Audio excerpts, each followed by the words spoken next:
Olá, estudante! Como você está? Tem tomado todos os cuidados para continuar se mantendo saudável, como, por exemplo, usado máscara, evitado aglomerações e passado álcool em gel? Espero que sim! E em relação às atividades escolares, está conseguindo acompanhá-las? Realizá-las? Tomara! Sou o professor Léo Machado e antes de começar a nossa aula de hoje, vou me autodescrever. Sou preto, de pele parda, olhos castanhos, cabelos pretos, mais curtinhos na lateral e arrepiados para cima. Estou utilizando uma camisa preta, calça jeans e óculos. Estou sentado em uma cadeira gamer. No meu fundo, uma televisão compondo o cenário e do meu lado, um computador. Esse sou eu e vamos à aula de hoje. Ah, você já baixou o aplicativo Rio Educa em Casa? Você também pode acompanhar a aula por lá, além de ter acesso a outros conteúdos muito legais. E o mais bacana é que para você acessar o aplicativo nem precisa gastar da tua internet. Que demais isso, não é mesmo? Então já sabe, se você ainda não baixou, corre na loja de aplicativo do seu celular e baixe gratuitamente o aplicativo Rio Educa em Casa. O conto é um dos mais tradicionais gêneros literários e um dos mais lidos pelo público. Por geralmente ser curto, esse tipo de texto tem alcançado cada vez mais espaço na vida das pessoas frente a um contexto social onde temos pouco tempo para muitas obrigações. E dentro do conto existem algumas subdivisões, tais como contos fantásticos, de fada e de ficção científica. E em relação à estrutura, o gênero literário conto tem uma narrativa curta, que geralmente envolve apenas um conflito. E nesse prisma, o momento de maior tensão do gênero é chamado de clímax. Na estrutura dos contos encontramos personagens que sofrem e executam ações ao longo do contexto da narrativa, o narrador, que é o que conta a história ao leitor, o tempo, que é a época em que a história ocorre, o espaço, que é o cenário onde se passa a história, o enredo, que é a sequência de ações que compõe a história, e por fim, mas não menos importante, o conflito, que é a situação problema que envolve os personagens. Esse gênero literário tem sua origem na necessidade humana de contar e ouvir histórias. E sabendo disso, vamos começar a nossa aula de hoje com a contação de um conto africano. Espero que você goste. Se liga aí.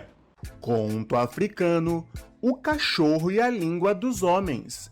Livros, Contos Folclóricos Africanos, volume 2. Tradução, Gabriel Naldi. Distribuição gratuita, Sesc. O cachorro Mibiwa e sua mãe eram os únicos habitantes de sua aldeia.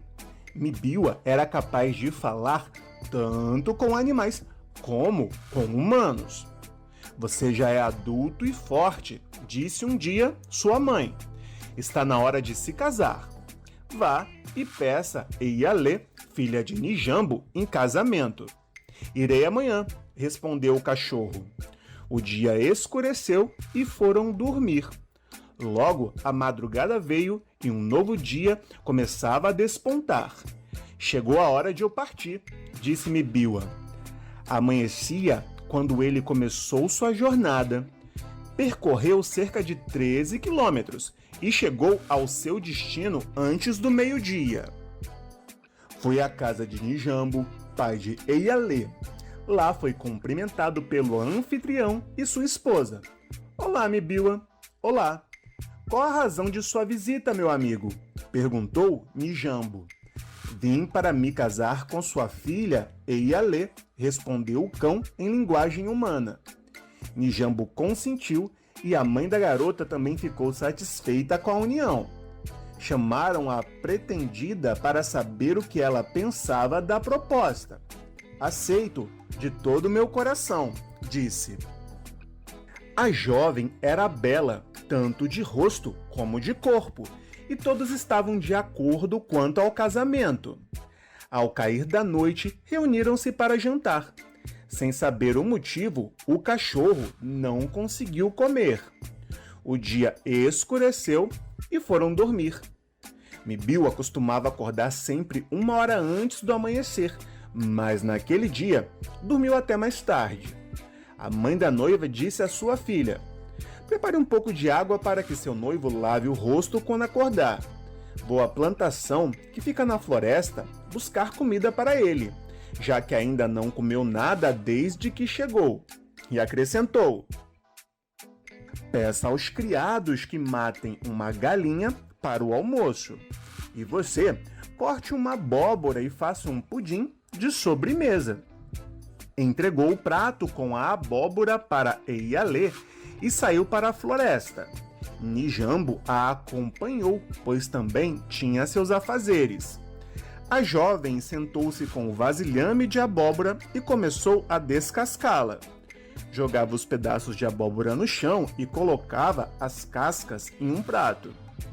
Mibiu acordou pouco tempo depois de os donos da casa terem saído. Levantou-se e foi procurar sua noiva. Ficou ao lado dela, observando-a descascar a abóbora. Em silêncio, notou que ela descartava o que era a parte boa e guardava as cascas em um prato. "Não é assim que se faz, mulher", disse linguagem humana. "Por que joga a parte boa no chão e guarda essas cascas inúteis?" Enquanto o cachorro falava, Eialê subitamente caiu no chão. Estava morta. Mibiu curvou-se para tentar levantá-la, mas foi inútil. Já não havia o que fazer. Pouco depois, o pai e a mãe da jovem retornaram de suas tarefas. Encontraram a filha morta e gritaram: "Mibiu, o que aconteceu?" "Não sei dizer", respondeu em linguagem canina. "Diga-nos o que houve", insistiram os pais. Mibiu então lhes falou na língua dos humanos: "Você, mulher, foi à floresta enquanto eu dormia, e você, homem, também saiu acompanhando sua esposa antes que eu acordasse. Quando me levantei, encontrei minha noiva descascando a abóbora. Ela jogava a parte boa no chão e guardava as cascas. Eu disse a ela que o que comemos são as partes que ela estava descartando, e não as cascas." Enquanto ele dava essa explicação, os dois também caíram ao chão, mortos, sem motivo aparente. Quando as pessoas da cidade souberam do caso, disseram: "O cachorro tem um poder para matar pessoas. Deve ser capturado e morto." Mibiu rapidamente fugiu pela floresta e voltou para a aldeia, onde vivia com sua mãe. Seu corpo estava cheio de cortes e arranhões causados pelos arbustos espinhosos que atravessara em sua fuga. "Mibiu, o que aconteceu? Por que está assim, tão esbaforido e todo machucado?" exclamou sua mãe ao vê-lo. Não vou contar, não direi mais nada." "Por favor, meu filho, conte-me", implorou sua mãe. Finalmente, Mibiu concordou e, usando a linguagem dos humanos, começou a explicar. "Contarei o que houve, minha mãe. Nijambo e sua esposa me aceitaram como genro e Eialê também gostou muito de mim. Enquanto eu dormia, o casal foi à floresta. Quando acordei, encontrei minha noiva descascando a abóbora, só que ela jogava a parte boa no chão e guardava as cascas. Então disse a ela que estava desperdiçando a parte boa, e ela morreu de repente. Enquanto falava com sua mãe, ela também caiu morta ao chão. As notícias de seu falecimento chegaram até a cidade do tio de Mibiu, e muitas pessoas vieram para o funeral. "Mibiu, o que aconteceu?" perguntou seu tio. O cachorro não respondeu, apenas disse: "Não." Imploraram por uma explicação. "Por favor, conte-nos o que houve." Não falarei mais nada", respondeu Mibiu. Como insistiram muito, Mibiwa concordou em falar com 2 deles. Pediu que o restante ficasse onde estava e observassem a conversa de longe. Então falou com os 2 usando o mesmo idioma que usara com sua mãe, e da mesma forma, ambos caíram fulminados. "Não!" exclamou Mibiwa. "As pessoas morrem quando eu falo em linguagem humana." "Sim, Mibiwa", concordaram os outros. "O idioma dos homens afeta as pessoas. Não fale mais." E Mibiwa partiu para viver junto dos homens. Você já conhecia essa contação? Gostou da história? Espero que sim! O Cachorro e a Língua dos Homens é um conto folclórico africano, ou seja, é uma história popular transmitida de forma oral, passada de geração em geração. E por que é importante conhecer um conto africano? Você pode se perguntar. A África é considerada o berço da humanidade, com teses que indicam que o homem teria surgido no continente africano há mais de 2 milhões de anos atrás. Esse continente é o 3º maior da Terra e possui uma das maiores diversidades culturais do planeta, com mais de 1000 línguas diferentes, isso sem contar os dialetos. É chamada de Mãe África por ter uma estreita ligação com a história, não apenas mundial, mas também do Brasil. Como herança do período escravocrata, nosso país tem, segundo o IBGE, cerca de 60% da população que se autodeclara negra, ou seja, mais da metade.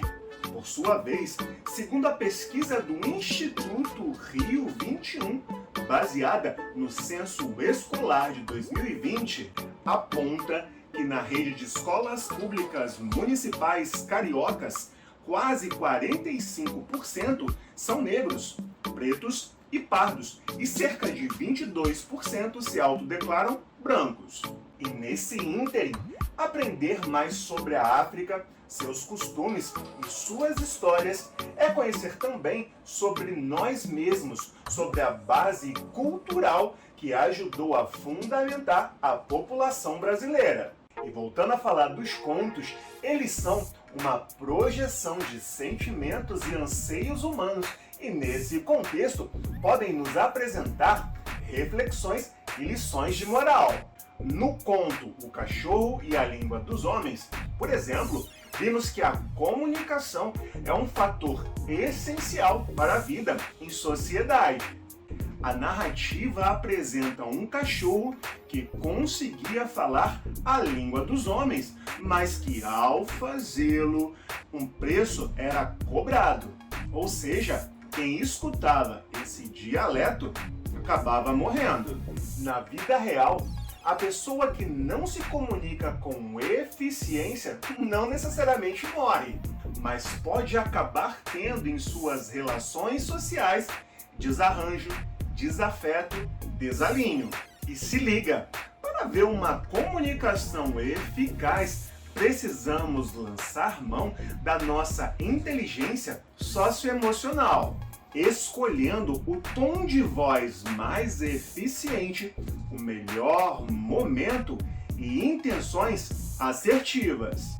Em nosso dia a dia, a comunicação se faz presente o tempo inteiro e por isso é fundamental que trabalhemos cada vez mais a nossa inteligência socioemocional para que possamos ter a habilidade de lidar com o outro de forma inteligente e eficaz.